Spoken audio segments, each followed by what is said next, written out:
你们说我是造了什么福才要来这家店啊？哎，我们是不是很久都没有吃过亏了呀？Hello， 大家好，我是阿基。又到了吃亏的日子。最近在东京新开了家，看标题就很想打人的店。一般看到这种什么日本最贵的什么，他就是玩一个噱头，赚一波钱就关门。哎，但正好我今天就是想吃拉面，今天我就要看看他是怎么糊弄人的。到了门口之后，发现好像跟我一样想吃亏的人还不少。他家还是先买单再吃饭，这么小个店站了6个服务员，是怕我进来之后就跑了吗？靠北啦，不要瞧不起人哦。店里的装修甚至有点像夜总会，你看他这个筷子，好想顺回家呀。我们先点了一份日本拉面必备的煎饺，好家伙，这份煎饺就要1500日元，感觉服务员的眼神锁定了我。但有一说一，这个煎饺除了大好像就没什么。然后给我们上了一碗白面刺身，不是这什么玩意儿？第一次知道吃面之前还要吃这种东西，它就是凉水泡的面皮，然后让你蘸一点芥末吃啊！有人知道为什么吗？评论一下让我长长知识。接着就是我们的拉面了，先来看一下这个上菜姿势。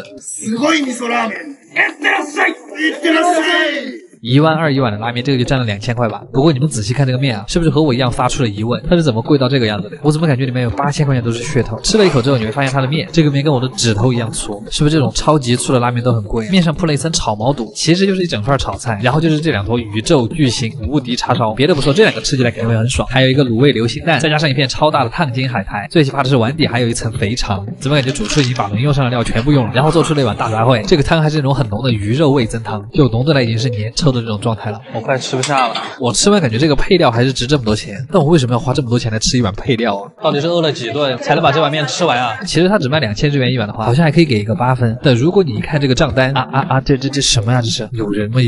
这好了，今天就帮你们吃亏了，大家一定要远离噱头，好好吃饭呀！啥玩意儿？今天我们终于又吃到了一家满分寿司店，这种店真的太难得了。吃这家店之前，我一直觉得那个黑色的寿司很怪，吃了之后我真的很想感叹，这简直就是日本寿司界的一个新高度啊！它是东京新开的一家会员制的餐厅。又到吃寿司的日子，今天就来一起看一下秋天的第一个满分店铺是什么样的。这次我们又是在麻布十番这个网红地啊。进店的时候还要输入自己的预约码，为什么吃饭要这么严格？很巧，开饭之前大家还要一起上一课，主要是讲了他们的烹饪方式跟原材料。可能黑色的寿司大家都是第一次看，前菜都是一些很开胃的东西啊，就是想让你待会儿能够多吃一点，非常实在。这是鱼子荞麦面，酸酸咸咸，确实很爽口，虽然它只有一小口。然后是烤扇贝肉，用一片海苔夹起来的，它这个个头还真不小。海苔那个微微的咸味儿会把扇贝肉的甜味衬托得非常明显，特别的香脆。这种餐厅一般大家看到你吃好了之后，就会开始给你做下一个菜。这是我们今天的第一个寿司，金枪鱼刺身。它这个米其实本来是白色的，只不过涂了活性炭跟醋。你们都知道日本寿司的米其实没有浓郁的香味的，因为就是怕米香盖过肉的鲜感。但这个菜它这个是用米酒蒸出来的鲍鱼，下面那个酱特别的好吃，它是把鳗鱼干磨碎了之后加了一点芝士进去。哇，神奇的鲜味，就是爆干的茶香加上芝士的味道，我感觉像在吃巧克力酱。又上了一份啊，然后这个是金枪鱼里面最好吃的部位，秋头喽，你们就当是鱼里面的和牛好了。看到这个雪花了吧？这个就是金枪鱼才有的肥美。下面那个是海带末，刚好中和了脂肪的油腻感。接着这个菜又很厉害，它还在炸的时候我就闻到味道了。松茸海鳗天妇罗，就是松茸中间夹的一块海鳗，裹上面粉之后丢到锅里炸出来的。被炸过的松茸味道特别的大，连鼻腔里都是蘑菇的味道。松茸三明治，你们看到师傅正在切的这个牡丹虾了没？配上虾卵之后刷了一层薄薄的酱油。其实虾卵本身没什么味道，但它让整个寿司有了颗粒感，吃起来更爽了。我现在整个嘴巴里面都是这一只虾。喝口汤缓解一下。然后这个黑色的是关东煮里面的萝卜，黑色的成分是活性炭哈，上面铺了一些帝王蟹的蟹腿肉。它真的就是那种淡淡的咸甜口味，但是那个味道又会在你的嘴巴里面缠绵，很温柔的味道。其实我们下面还有很多菜，但这个真的是我第一次要分上下集才讲得完了。那我们明天继续看。我居然被西班牙人教吃中华料理了。西班牙菜到底是什么味道啊？没有人会知道。我们今天去的这家就是西班牙中华餐厅，这什么组合啊？哇，好吃哎！Hello， 大家好，我是阿基。找这家店的时候，我还特意看了一下主厨的资料，好像还开过2、3家中华料理店。看完之后仍然很不放心，这种店真的要吃了才知道。又到了吃西班牙菜的日子。はい、予約したの量です。はい、ゆう様です。朝早く着いた大丈夫ですか？お願いします。谢谢，有被刚才的欢迎吓到。这就是今天的菜单，一共11个菜，还有个菜是问号。现在吃个饭也要让我猜了吗？第一个小菜是一杯番茄豆腐皮，它看上去很温柔，但实则很火辣啊，像我一样。好酸啊！好酸啊！然后你们猜这是什么？它是香菜根，已经这么刺激了吗？香菜叶子已经满足不了西班牙人了。风油精的味道，感觉像在喝香水。这个还挺好看，黄油马卡龙，吃了吧。2甜2甜的黄油味，瞬间饿了。然后是一个奶油巧克力泡芙，为什么他们家的前菜都是甜品啊？但是这个真的很好吃，里面是那种炼乳。最后一个前菜是螺肉，上面涂的那个酱是鲍鱼干酱。这个到底有什么好吃的？那第一个主菜就很惊喜了，口水鸡。你别说，这还真的挺还原的。日本人做的口水鸡有个特点，就是看上去辣油好多好爽，你完全感觉不到任何辣的味道，口感细腻嫩滑，鸡肉甚至还有点弹牙。然后端上来一份大煎饺，说是要用刚才口水鸡的料蘸着吃，听上去好像有点变态，但我不知道为什么非常的乐意。我还故意把饺子皮戳破，好让那个汁水流进去。这是西班牙人对中华料理的理解吗？酸辣的蘸料中和了肉汁的油腻感，放大了肉馅的鲜美，竟然还挺好吃。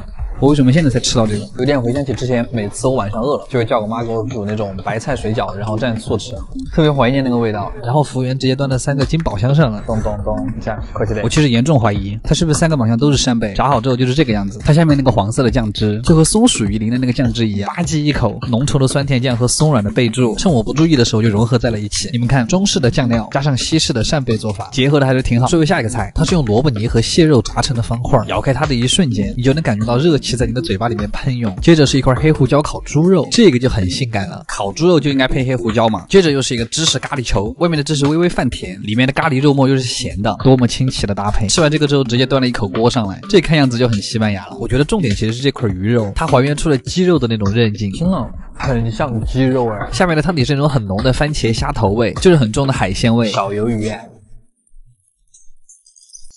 这个才是好吃的，然后再来点主食，西班牙海鲜烩饭，直接是一整盘端上来的。虽然不都是我的哈，但是分给我的这个也太少了吧，就1口的量，我都没尝出个什么味道，什么玩意儿。下个菜，这个菜我喜欢，就是肥肥的牛排，吃起来特别过瘾，因为特别油香。他家的牛排会更加的咸香，瘦肉的地方也很软嫩。今天的牛排居然没有踩雷。然后我们还有一个主菜，你敢信？它叫蘑菇浓汤炒面，拌匀之后，因为炒面的特性，它可以卷上很多的酱汁，你一口嗦进去特别的入味。哇，那个蘑菇味特别重。然后吃了这个之后，我们还有5道甜品。今天最大的感受就是西班牙人是真的很能吃啊！阿基推荐指数8.5分，卡哇伊儿。小青椒吗？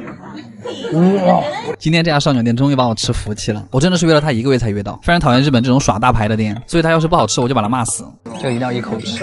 今天就来看看，我感觉我要被蛋液淹没了。这家在塔贝罗沟上面有4.17分的烧鸟店是什么样子？又到吃烧鸟串的日子。今天去的这个站叫鸭上站，那就看看我们今天能不能压得上。稍稍迟到了下回感觉会被骂，因为非常严格。哎，吃东西不要想那么多。这种完全预制的烧鸟店有个特点，就是主厨会给你一直上菜，直到你把房子卖了或者你亲自叫停，他才会停。然后主厨旁边会放一个这个锤子，你们知道是干嘛用的吗？就是当你结账的时候，主厨如果发现你钱没带够，哎，他就会。不过啊，看到这3个师傅都没有头发，心里对味道还是放心了很多。好了，第一个串是烤鸡心，上面放了一点姜丝。它这个吃起来有点特别的是，里面全是那个心脏的肉汁，还不全是鸡的油水，其实更像是甲鱼汤的那个鲜味，特别的好吃啊。鸡心的软硬和盐的厚度也刚刚好，我甚至开始有点期待下一串了。接下来这个是鸡胗，挤上一点柠檬，它这个头其实还有点大，不要看它外面那么难嚼，但它其实里面是生软的，这种半生不熟的就很考验师傅的。下一个菜上了，是一盘豆腐前菜，浇上一点酱油就可以吃了，表皮酥脆，里面的嫩豆腐还很扎实。接下来这个是鸡脖子肉，我经常在想鸡脖子不是没什么肉吗？这一整串一只鸡到底够不够得了？但它的肉质是真的很嫩，就特别的弹牙，这个部位真的贼好吃。吃多了肉我们再来一点素菜啊，烤大香菇。师傅还专门提醒说小心里面的油水烫嘴，你看光是这样摇都看得到里面的油水在动。它是先腌了之后再烤，哇哦！然后这个是鸡脆骨，边角都有点烤焦了，我觉得它那个骨头吃起来肯定很脆。它这个真的是肉跟骨头是连在一块的，就不是那种超市里面看到的假的。骨肉相连的那个地方油脂特别的多。然后接下来是鸡肉丸子，它居然没有给我配蛋黄。它这个肉丸咬开里面还有惊喜，就是里面全是脆骨，嚼起来都是嘎吱嘎吱的。接下来是一串银杏，其实就是白果吧，真的很像烤小土豆。然后师傅好像听到了我们在讨论为什么提灯还没上，这次的提灯蛋液特别的饱满。其实要一口吃，主要是因为提灯的重点其实是后面卵巢的部分，未成熟的卵其实只是充当一个背景的作用，衬托出卵巢肉质的嫩。接下来又是一个稀少部位，鸡的食道，这个吃起来的整体感觉就是巨弹牙，然后怎么嚼都嚼不烂。哎呀，它食道的外面一圈还是脂肪，然后是一盘形状怪异的青椒，所以这到底是什么椒我还是第一次吃。它是圆的，它吃起来其实是甜的，上面还有一点芝士碎末，比普通青椒的皮更多更厚。然后是鸡中翅，都已经帮你切好了，虽然很香，但我还是更喜欢肯德基的辣翅。然后是2种不同部位的鸡腿肉，两个的口感还是有微妙的区别，但是都是嫩化的那种，就是基本功嘛。最后还给我上了一串鸭肉，我其实已经有点吃不下了，我们还是让师傅最后烤个素菜吧。还真就给我上了这么大一坨山药，不过这个山药其实烤得挺甜的，感觉自己像在吃藕，就是这个拉丝看起来有点奇怪。好了，最后不管多撑，还是要用碳水来解决才有满足感。这是烧鸟店必备的亲子冬，它还在表面上浇了一层蛋液，中间还有海苔，吃起来的味觉体验还是挺丰富的。甜品是一个菠萝啊，那它其实就是一个菠萝的味道，这个应该比较好脑补。阿基推荐指数9分，是要比普通的店好一些。卡哇伊儿。